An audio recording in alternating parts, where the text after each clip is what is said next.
সেই আলো পেয়ে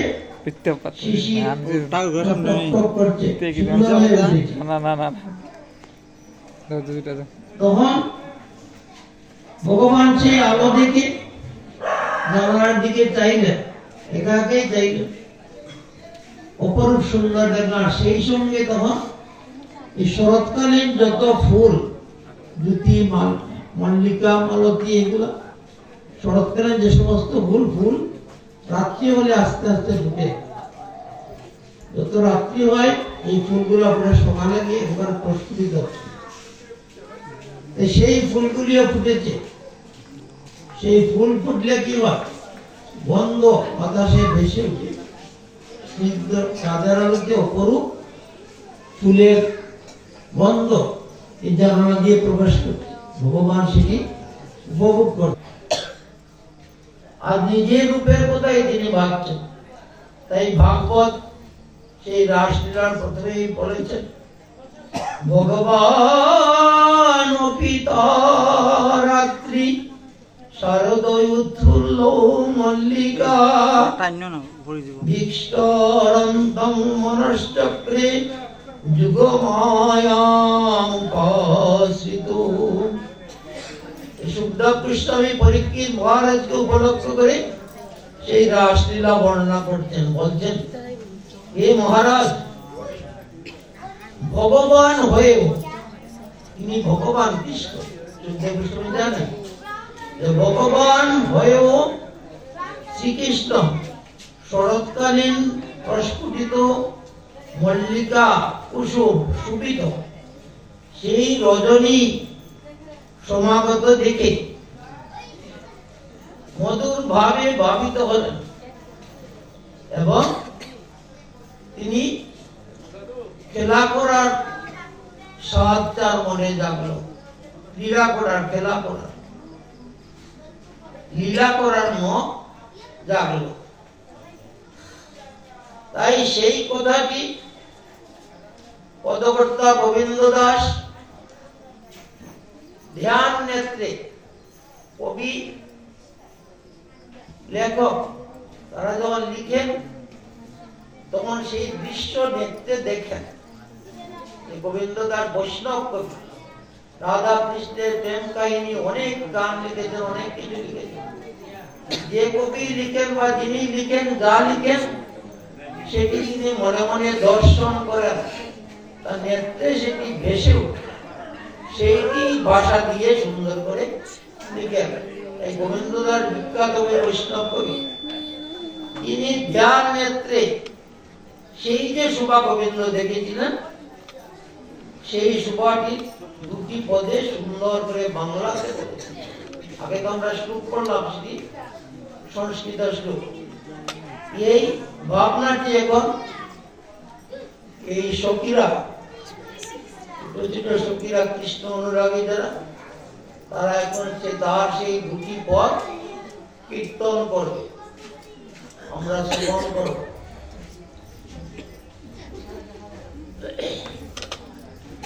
তারা গান নিয়ে নিশ্চিত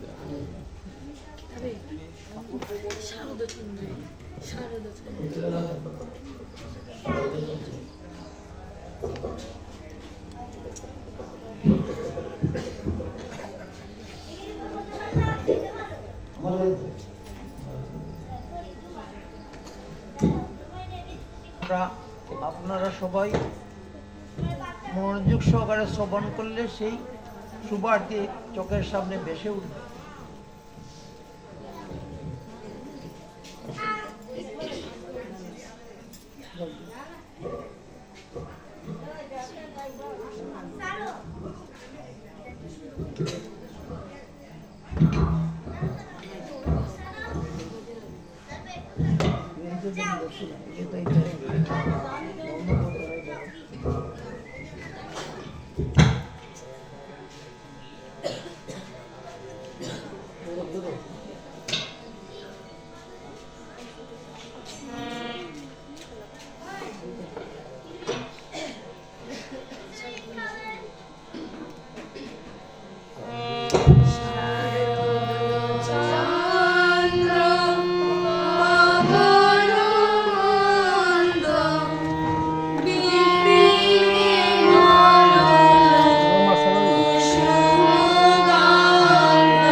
দাস অপূর্বভাবে দুটি পঙ্ক্তিতে সেই দৃশ্যটি তুলে ধরেছে।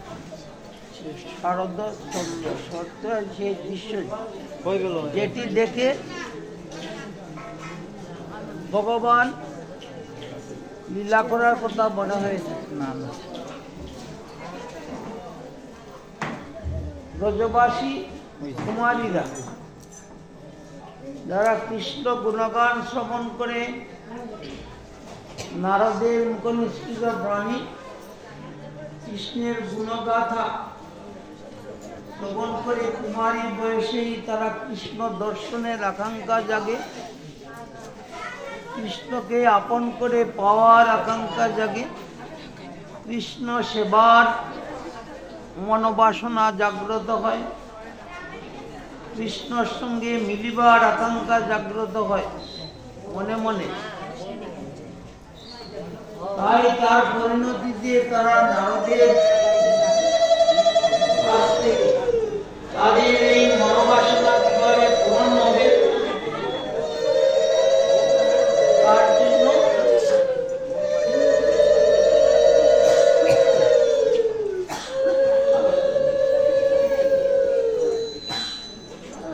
তার জন্য নারদের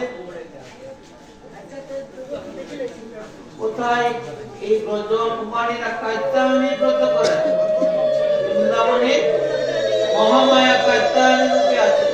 মা দুর্গারই আরেকটি নাম কাত্যায়নী, এটি ব্রজধাম।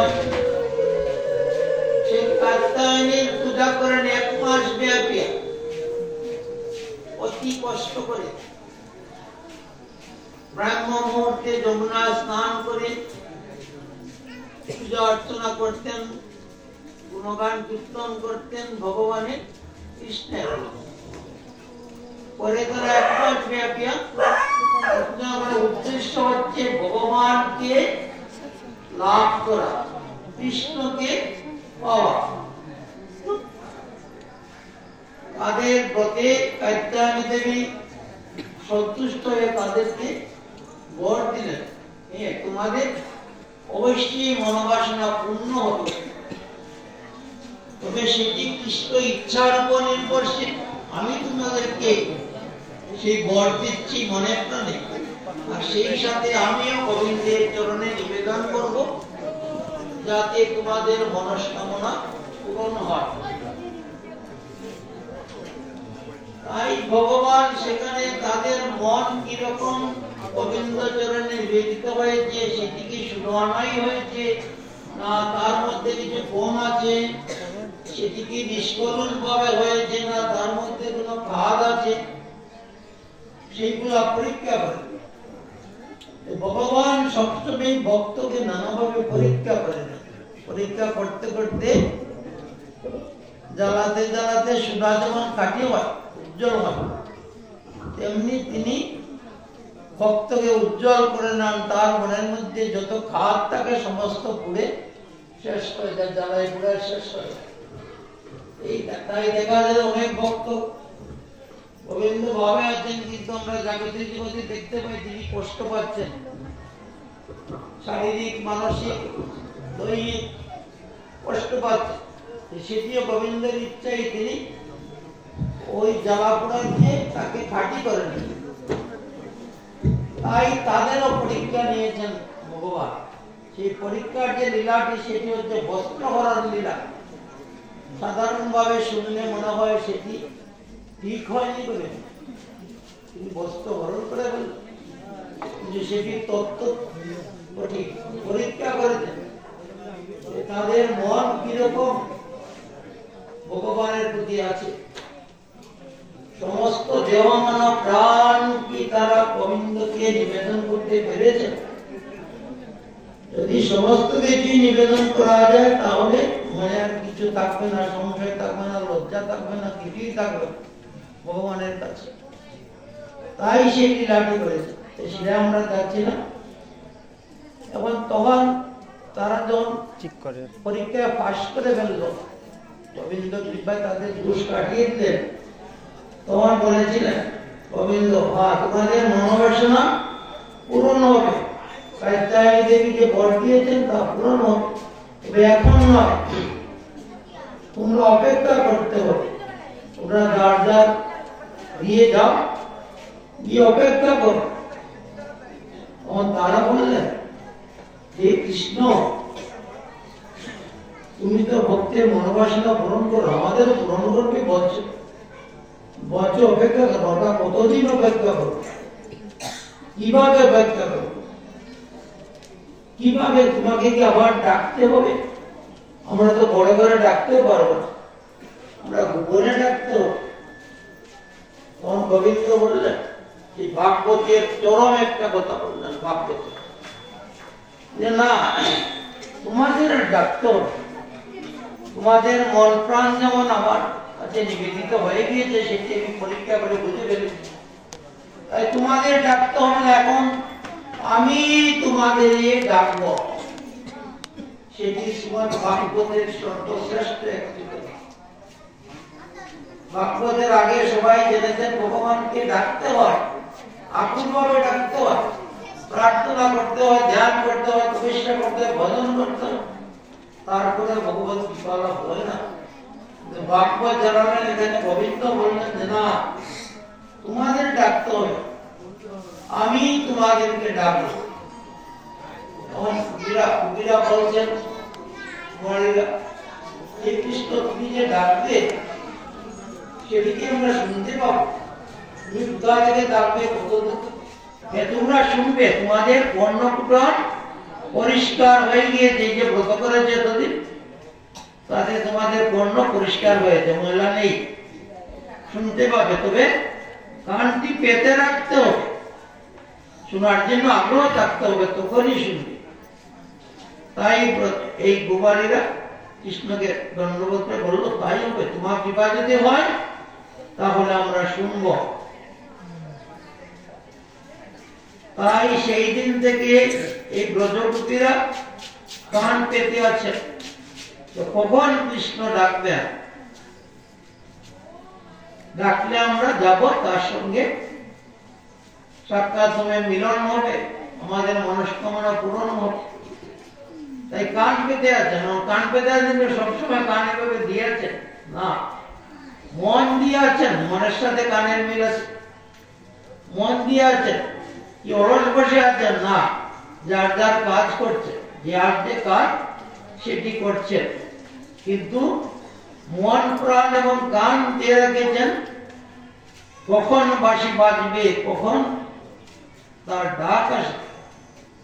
এই ভক্তদের বলছেন, তোমরা এইভাবেই করবে, গৃহে থাকবে, গৃহ কার্য করবে, ব্যবসা করবে, পড়াশোনা করবে, চাকরি করবে, সমস্ত কিছু করবে আমার কাজ ভেবে, আমি তোমাদেরকে সেই ব্যবস্থা করে দিয়েছি, ভেবে করবে। আর কান ডাকবে, আমার ডাকলে শোনা যায়। সেটি শ্রীমান মহাপ্রভু এসে বললেন, মুখে করো, হাতে করো হাতের কাজ, মুখে বলো কৃষ্ণ নাম, করে যাও কাজ, কিন্তু নাম স্মরণ রাখবার, নাম বলো। তাই গোপীরা কাঠ পেতে আছেন অনেকদিন হয়ে গিয়েছে। আজ কৃষ্ণের তো গিরিবাস মনে হয়েছে, সেই মধু মল্লিকায় চুমা দেখে শারদ ঋষি পূর্ণিমা রাত্রে, তখন কৃষ্ণের সেই তাদের কথাই প্রথম মনে হচ্ছে, আরে আমি তো কথা দিয়েছিলাম, তারা তো আমার জন্য কান পেতে আছে বৈশী। তাই তাদের মনস্কামনা আজকে পূরণ করব। ভগবত ইচ্ছা দ্বারা তো কিছু হয়, ভগবানের সেই ইচ্ছা হয়, সেই ইচ্ছা হওয়ার সাথে সাথে তিনি সেই পালনকে থেকে উঠে গেলেন। উঠে গিয়ে ওই রওনা হলেন তাদের আলো দর্শন করতে করতে, বনশোভা দর্শন করতে করতে, মল্লিকা জ্যোতি সেপালে সেই ফুলের শোভা দেখতে দেখতে অপূর্বভাবে সাজিয়েছেন যোগমায়া সেই রাত্রিটিকে। সুন্দর আর সুন্দর সাজিয়েছেন, কারণ সুন্দরতম সেদিকে যাচ্ছেন। দর্শন করতে করতে তিনি ওই যমুনার দিকে গেলেন, গিয়ে কদম্ব অত্যন্ত প্রিয় ভগবানের কদম্ব বৃক্ষ, সেই কদম্ব বৃক্ষের তলে গিয়ে বেশ সেখানে অনেক জায়গা আছে যমুনা পুরীতে। সেখানে গিয়ে তার মনে হলো এখন আমি তাদেরকে ডাকবো, তারা তো আমার ডাক শোনার জন্য কান পেতে আছে। তাই গোবিন্দ কিভাবে ডাকলেন? আর বংশী মাধুর্যের দ্বারা, এই যে মুরলীর মাধুর্য নেয়, মুরলীর দ্বারাই তিনি পুষ্ট দেখিয়ে গোবৎসরে ডাকতেন, তারা মুরলীর সুরেই আসত। মুরলীর সুরে যমুনা উজান প্রবাহিত হতো, পাথর গলে যেত মুরলীর সুরে। গোবিন্দের মুরলী সহজ কথা, তাই তিনি মুরলীকে ধ্বনি দিলেন সেখানে একা। সেই কদম্ব বৃক্ষের তলে বসে